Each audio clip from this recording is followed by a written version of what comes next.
Sparky Coach Pod, we're back and ready to rumble. What's been happening, Cam? Uh, Throwy, good to see you. Good to hear you. I'm not feeling you, but that's okay. Uh, Not yet. Not yet. Back into the swing of things, and here we are. I know. Feel Yeah. like it's been ages since the last pod.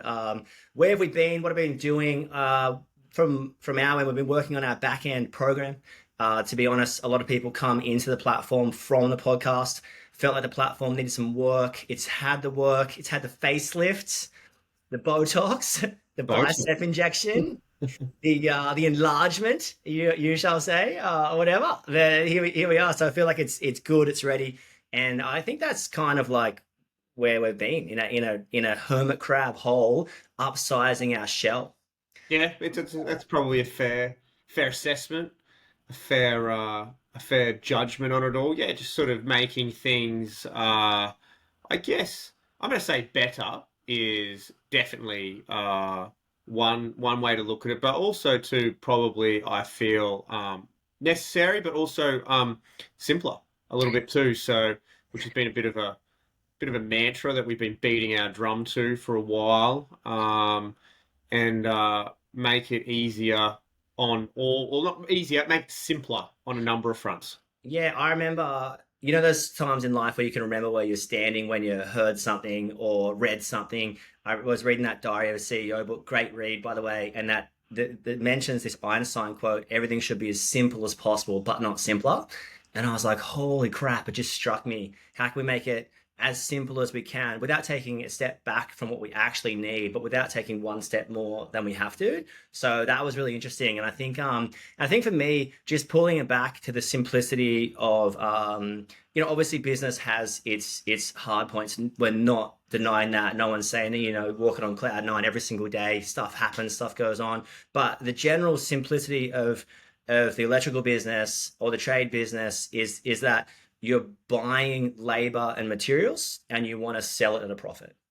That's pretty much it. You bought 100 hours of labor this week and 10 grand of materials or whatever you bought, whatever size business you're at, and now we want to buy that, we want to sell it at a profit. So that's pretty much it, and everything comes down to that. Everything comes down to your ability to sell labor and materials right from the very first phone call answering, right to the quoting process, right through to the measuring process or the handling process, and the measuring and reflection process, and down to making that client a repeat client or a return client, a happy customer. And I think if you can buy and sell materials consistently to like the similar bunch of people, so it's going to save advertising costs. It's going to save running costs. Let's face it. Someone makes a phone call and you've got the 100 grand job, 200 grand job, 50 grand job. So I think, it's back to that age old statement, excellence is doing what you do well and doing it with a good attitude. So just buy materials and labor excellently and sell it excellently. That's all you've got to sort of do. And in the simplest of forms. Thoughts. Yeah, I think it can be overcomplicated sometimes. Like you're sort of trying to search for a magic bullet, um, I mean, kickstart or roll with. But it's been really interesting. Rolled out, you know, there's been I guess a few forms of the way we have measured the key metrics to your business over the last couple of years, but we sort of like feel like we've consolidated it all into a very simple, easy way to do it. And the interesting thing is that, if I'm being honest, the guys and the girls um, who have really been, I guess, focusing on it and sort of getting the information and data that's necessary.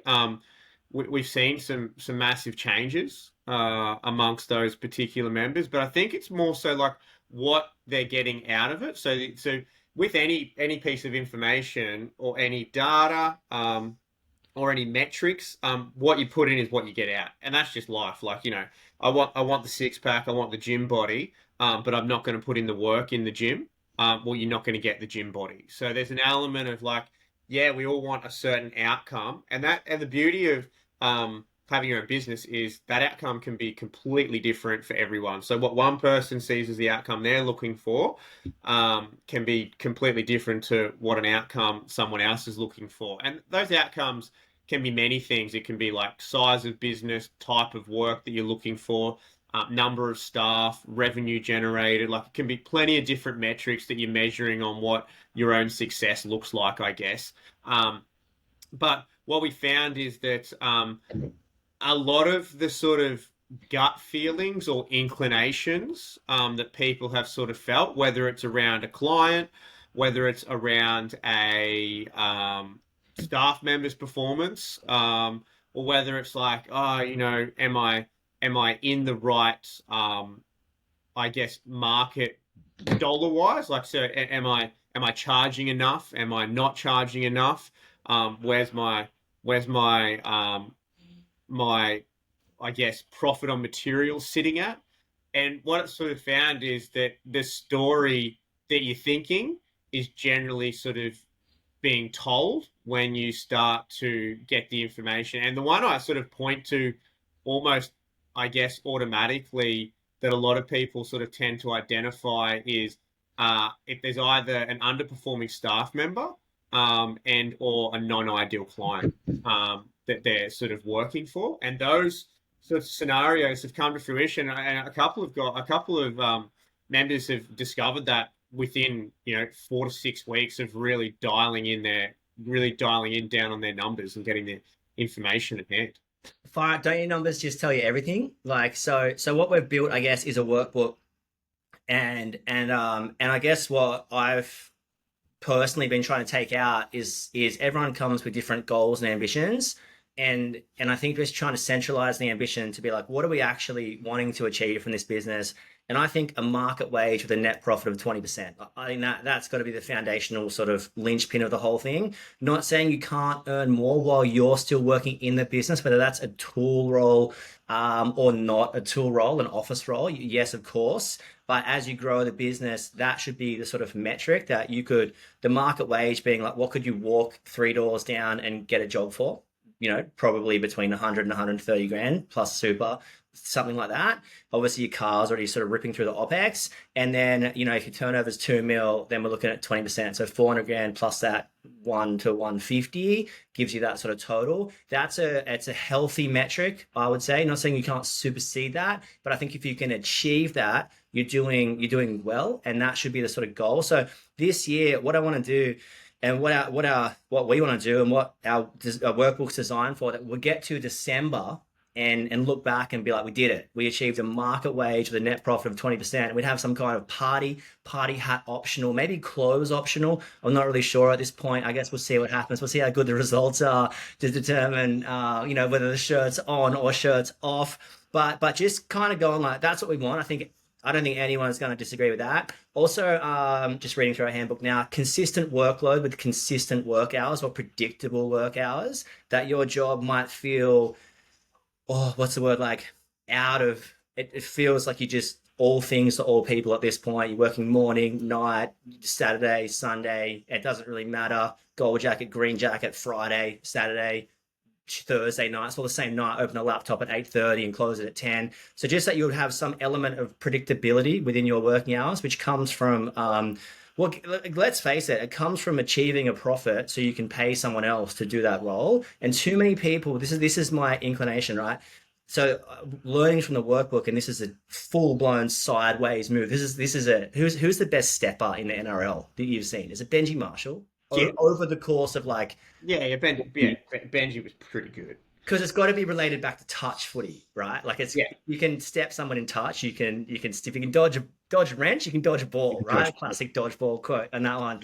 But now I don't know what I'm saying. Now I'm swept up in Benji Marshall, that flick past 2005. That was yeah, hectic. grand final, Pat That was Richards, so hectic. breaks North Queensland hearts. A huge thing is when you see, and this is why you've got, like, when you know your numbers back to front, which you sort of have to. You're in the business of numbers, like I said, moving labor and materials at a profit. So you've got to know what you're buying it for to know what you can sell it for, and whether you can sell that at a X amount of margin or Y amount of margin. It's all relevant to the fact that there should be a margin in that point. And I think sitting with people a lot, the biggest thing I see is that they're underquoting labor, or they've got a perception of how much materials they're moving, or they've got a price book and they just think because they have a price book it's foundationally correct, and it's not the case. Like I see too many people, and I sort of had this question on the Instagram post. Did I say the Instagram like I was 40, but I am 40, so I feel like I can say the Instagram. In that, but we put out a poll on Insta, like, what do you want to know? And then someone's like, how do you determine your hourly rate? And I feel like you've got to know your break even rate, first and foremost, to know what margin is going on top of that. And how do you know your break even rate? And then you've got to work out if your break even rate's correct or not. Now, I'm not saying it's not correct, but I'm saying, is it correct? Now, let me tell you what I mean there. Imagine you turn up to a hole in the wall coffee shop, right? To get your favorite coffee. I know you don't drink coffee, but what tea you drink? And if you have to order a tea right now, what are you ordering? Just English breakfast. Yeah, okay. So you order English breakfast with a side of milk, a dash of milk, whatever, Yes, right? dash and milk. A dash of milk. So it's like, cool. That's going to be market value $5. Something give or take 10%. Let's say it's $5, right? So you're happy and prepared to pay that. And it's a hole in the wall coffee shop. They kept their overheads low. They got one machine. They don't take cash. They got an F plus machine, and they run a pretty effective and efficient operation. So no one's going to argue with $5 market value. We're not questioning if they're profiting or not because we don't know their numbers. We're assuming they're profiting because it's market value, right? Now let's take the other other example. You walk into this super trendy Gold Coast. Where's the trendiest place in the Gold Coast? Tweed Heads, surely. It's got to No, be. Is no, it? Come on. not It's, the trendiest. they will register any car at any time. They don't care. It's like they don't even have to see it. Tweed Heads, God bless you. But the Yeah, trendiest place in the Gold, like you walk into this super trendy beachfront sort of cafe, joint. Yeah. right? So you go there and the space is huge and it looks amazing. And they got a little coffee shop with 7 people working, and there's probably not enough people to suffice that, but there's people just walking around. Service is excellent. They charge you $14 for coffee. You $14 for your English breakfast with milk. You're probably going to be like, yeah, nah. Like maybe you'll pay it because you ordered it and you didn't expect it to be $14. You pay it once, but you're probably not going to pay it twice. And if you sat there with them and go, hey guys, this is pretty expensive. And they were like, oh, this is my break even price. I got to pay X amount for this warehouse. I got 7 staff walking around. I got that art on the wall. That's a genuine Picasso, Yeah. right? Or Picasso, depending on where you sit on the scale of arse or is or whatever. Yes. Didn't really mean to say arse on the podcast. If you got kids, I'm Right. sorry. But that was Picasso. It's in the word. But so it's like, it's not my fault you're running an organization that's too heavy. I can't pay $12. That's not my fault. Downsize your operation, manage your operating expenses, and get it to a reasonable level. So sometimes in your electrical business, your break even cost can actually be too high, and it's like maybe there's not enough labor balancing out operating expenses. Maybe there's not enough admin and you're actually undercooking it. That's a huge thing you can do. You're double handling 2 roles. So you think your operating expenses are quite low. So when you come to grow the business, you actually just cook yourself because you think you break even 74, when in fact it's 94. You're just working 80 hours a week covering for 2 roles. So when you go to hire the second role, now you've got to pay 80 grand for something you used to get for free, and that throws your rates out. And as soon as you throw your rates out, and as soon as you put pressure on your profit, it throws everything out. It throws your headspace into the abyss, the schedule into the abyss, the performance, the staff performance becomes heavily scrutinized because I'm not making money. So now I've got to push you to get 5 days worth of work done in 3. And now I'm like, hey, I need you. You got to get this rough and finished. You got to get it finished. I need the variation. Now you're trying to charge variations for something that was like questionable. Like, oh, we had to use an extra 25 mil elbow on this one. That's $74. Like, which is what, just go with me on there. So it's like you see it from both sides of the coin. Sometimes your break even cost can be wrong, and I'm not saying it's wrong, but I'm saying it's wrong. It can be better. That's why like all the pricing calculators that come out from all the different coaching companies, it's so cooked because it's like it doesn't actually mean anything. Like it'll tell you your exact result, but your exact result can be foundationally incorrect. And if that's incorrect, God forbid you try and push forward. Whether your operating expense is too low. I sat with someone the other day. OpEx was so overhead per billable resource. I think it was $18 per hour, which is like if it's under 25, the leanest and meanest companies are 25, and the heaviest companies are sort of 60. So this is why comparing an hourly rate is unbelievably It's challenging It's because of your misunderstood. It's borderline impossible because we've got members paying $38 for labor or 55. So it's a $17 difference in labor. And if you've got a $17 difference in labor and let's say a $30 difference in your operating expenses, that's like $45, $50 difference in your break even rate. So some people that are walking around on their high horse with their horse and cart with three horses and two rhinos on the back charging 150 an hour, your 100 or 105 might be more profitable than them. But the point is, comparing the two is like comparing an apple to an orange. Comparing a sort of like you hear a lot of negative talk about working for builders when in fact I think you can do really well off builders. You're in. It's not like I'm in a different weight division. It's not like what's a weight division like boxing. It's not like a heavyweight not versus heavyweight, yeah, middleweight it's or like a light. different sport. It's like I'm set up completely different. It's like I'm in jiu-jitsu, you're E Honda. Remember E Honda from Street Fighter?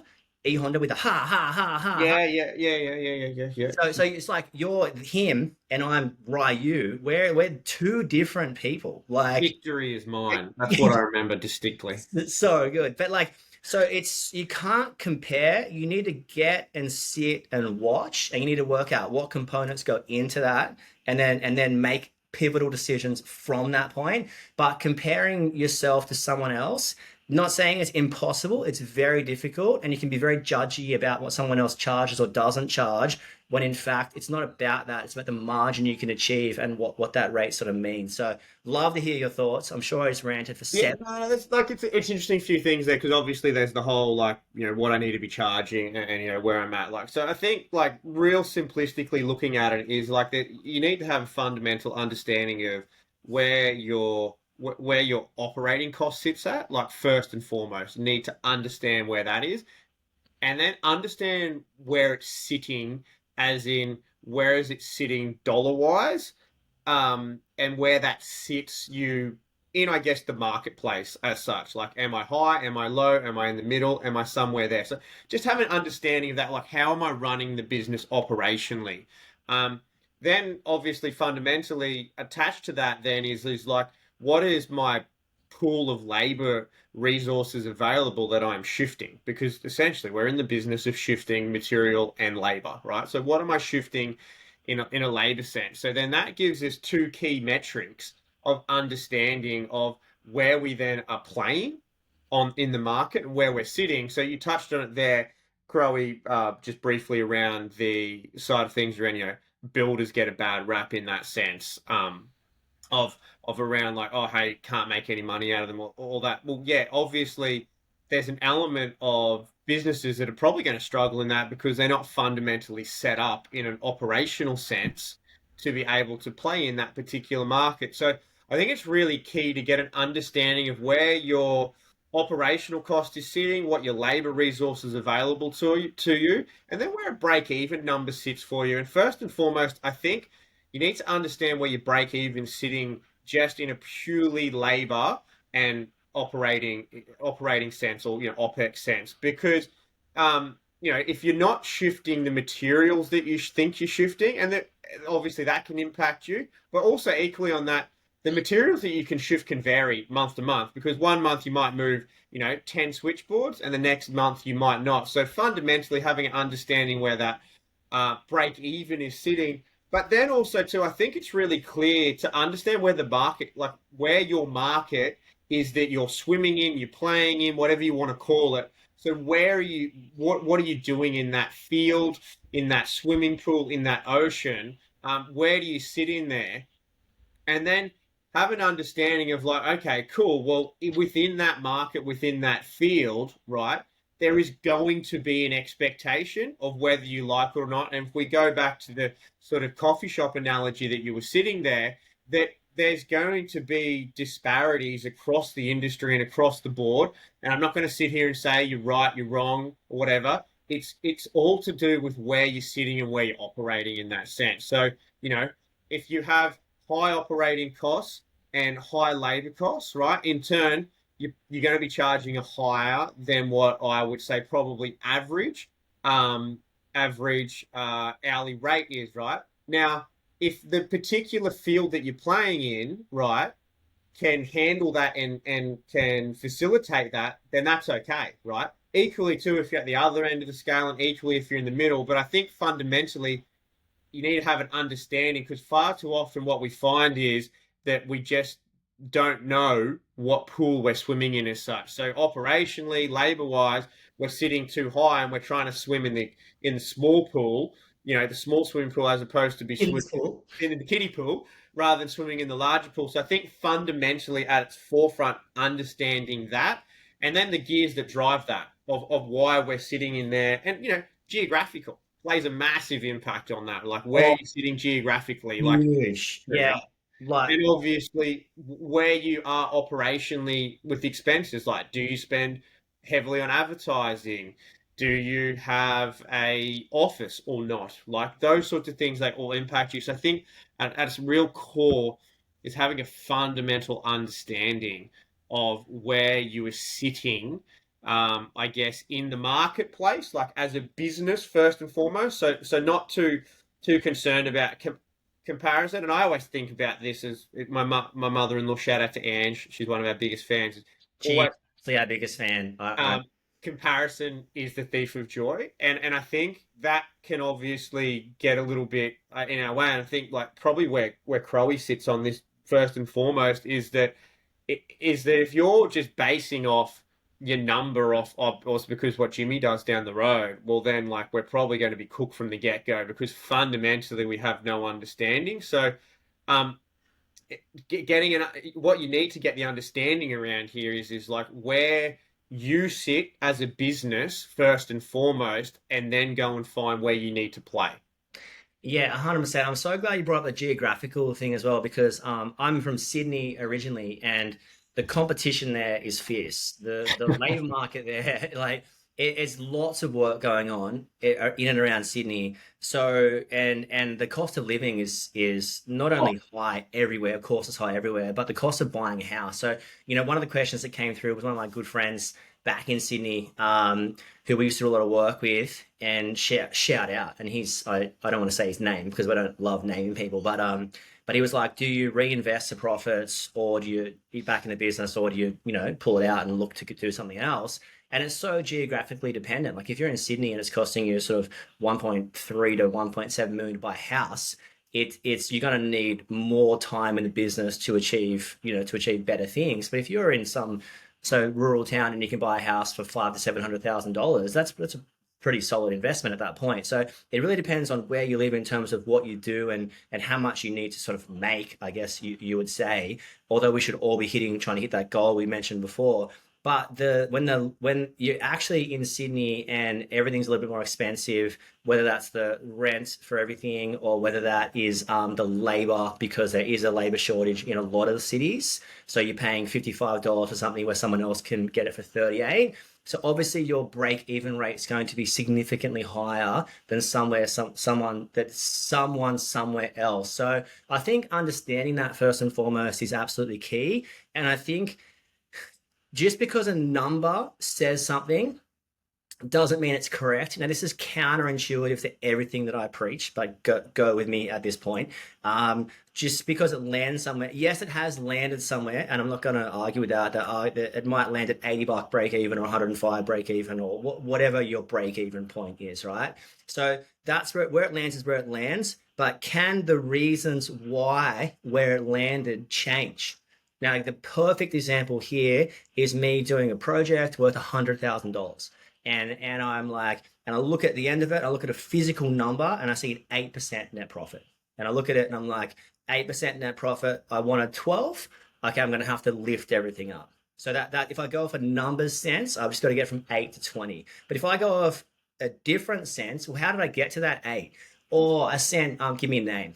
Jimmy gets a hard rap here. I sent Jimmy to do the undergrounds, and he spent like 3 days and he glued two conduits together. Oh, I sent Jimmy to do the roughing. Oh, I sent Susie across here and she did this and she didn't punch everything out of timber. Oh, I changed teams from Jimmy to Susie to Billy back to Adrian because I was so busy and we're just sort of getting out of trouble. And, I didn't cut out when they were setting, I cut out post paint because we were busy. It's like, okay, sweet. So that 8% is foundationally flawed at this point. The 8% could have been 20.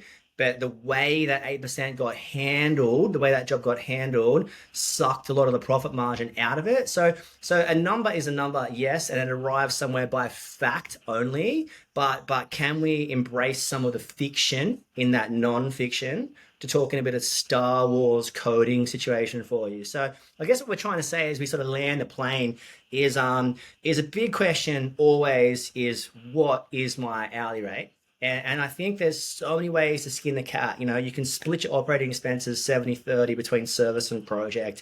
You can run it 100% efficient. You can run it 70% efficient. You can run it 70% efficient, but increase your minutes to get to 100%. So if 90% is your break even, you can push north. So I think when you see it in front of you on a calculator and you see the sort of metrics we're talking about, it's actually pretty straightforward. And that's why we've got sort of like, 2 8-week numbers courses, because it does take, I would say numbers take 6 to 12 months to sort of like 3 to 6 months to get your head around properly, and then 6 to 24 months to actually outwork that number. It's a huge process because a lot of things you're doing need to change, or some things just need to be tweaked. So I guess what am I trying to say here? Um, know how you got to that figure, know why you got to that figure, challenge that figure, and then everything should increase your confidence as you understand whether what you did was good and you want to do it again, or what you did was not so good and you want to change it. Everything is teaching you something, and I think Cam mentioned this at the start of the podcast. Is like your business is telling you something. It's sometimes it's like, oh, I've got a cash flow issue. It's like, no, you don't have a cash flow issue. You do, of course. That's the I got a fever, right? Like a cowbell style. I got a fever, but the symptoms, like the symptoms out working, that's just a symptom. What actually happened was there was no money in the jobs. I took the progress claim early. I mishandled it, and I've cooked this over here. So it's not like it's like there's a cash flow issue, yes, but the cash was never there in the first place to be an issue because we weren't quoting properly. So I think really understanding it and break it down. It's my 2 cents. What are you landing the plane with?